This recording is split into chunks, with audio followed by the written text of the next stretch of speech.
Iran পরমাণু চুক্তি থেকে বেরিয়ে গেলে এটি খুবই দুঃখজনক হবে, আইএইএ প্রধান। বিস্তারিত দেখুন ডেস্ক রিপোর্টে।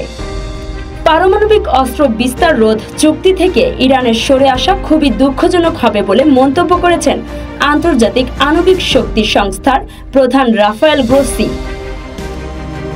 আনাদোলোর প্রতিবেদন অনুসারে গ্রোসি বলেছেন, এটি অবশ্যই খুবই দুঃখজনক হবে। আমি আশা করি এটি এমন হবে না।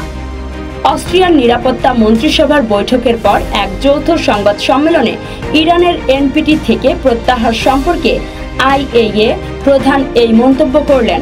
তিনি উল্লেখ করেন, এটি বিচ্ছিন্নতা সৃষ্টি করতে পারে এবং এনপিটি কাঠামোতে গুরুতর ক্ষয় উন্মোচন করতে পারে। ইসরায়েলের সঙ্গে সাম্প্রতিক যুদ্ধের পর ইরানের অবশিষ্ট উচ্চ সমৃদ্ধ ইউরেনিয়াম মজুদ সম্পর্কে জিজ্ঞাসা করা হলে গ্রোসি বলেন, পরিস্থিতি মূল্যায়ন করার জন্য সাইটগুলোতে ফিরে যাওয়া এখন প্রধান অগ্রাধিকার। তিনি বলেন, আমাদের ফিরে যেতে হবে। এই জায়গাগুলোতে পরিদর্শকদের সঙ্গে ফিরে যাওয়া সহজ কাজ নয়। আমার ধারণা হলো যত তাড়াতাড়ি সম্ভব তাদের সঙ্গে যোগাযোগ করার চেষ্টা করতে হবে।